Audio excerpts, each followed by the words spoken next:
The moves did you like? I love the Nick Foligno trade to the Leafs. I thought that was great. Leadership in the room, jam around the net.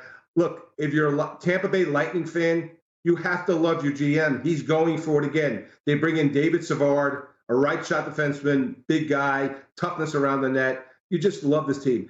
They're going to add Kucherov as well in the postseason. He's coming back from a hip surgery. But again, Paulie, Steven Stamkos, injury bug. That's the concern right now for Tampa right now. Everything else is this team can certainly repeat. Vasilevsky's doing his thing in net.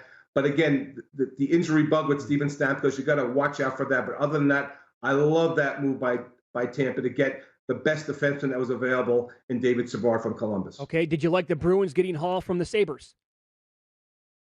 No, not really. He doesn't fit their style. They're a grinding team. Now, I will say this. They gave David Krejci love, so your fans in Boston should be happy about that. David Krejci has never played with a quality winger of Taylor Hall's level ever, I think, since he's been in Boston. So, yeah, it helps their depth, but I just don't see his style meshing with the Bruins, right? So, that to me, that's my concern. And the other side of the coin, I always say this when I talk about the Sabres. God bless the Sabres fans, because when they signed Taylor Hall for $8 million for 1 year, they were looking at two scenarios. They make the playoffs with him, or he blows up with big numbers, and they trade him for a first-round pick and two other assets. He scores 2 goals. They get a second-round pick and Anders Bjork for the guy. And they have to throw Curtis Lazar in the deal to get that. It's just a disaster in Buffalo. I think, look, I'm sure Kevin Adams has to bring in a player personnel guy in the offseason, because if he's going to trade Jack Eichel, if he's going to trade Erasmus Dahlin, he has to have an experienced personnel person in there to tell him what the level of return should be, because that's a very disappointing return for the Sabres for Taylor Hall based on what they signed him for over the summer. Give me a phony team.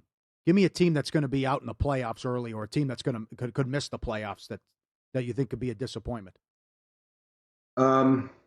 I think the team, they're not a phony team, Paulie, but I don't see how Florida overcomes Aaron Ekblad's injury. They're in a very tough division with Florida and Carolina. And I know that Carolina lost those 2 against Detroit, but I'm writing that off as just, case of the blahs. I think Florida at this point in time, I can't see them. See, here's the thing, Paulie.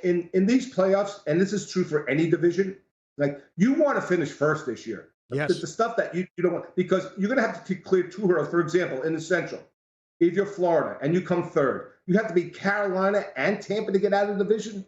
That's a big ask. Same thing in the East. Like, if Pittsburgh comes third, they have to be the Islanders and Washington. Should have some big upset. So I think the phony team would be Boston. I think they're going to get in as the 4. They're not dangerous. Their left side is still challenging. I don't think Taylor Hall is going to add much to them. Took a rest. They're talking about his being his last season here, maybe not playing his last year. So I think that the phony team, or the team that I'm not considering a contender if they get in, would be Boston. I just think there's not enough firepower and there's weakness on the blue line because of the departures of Torrey Krug and Zdeno Chara.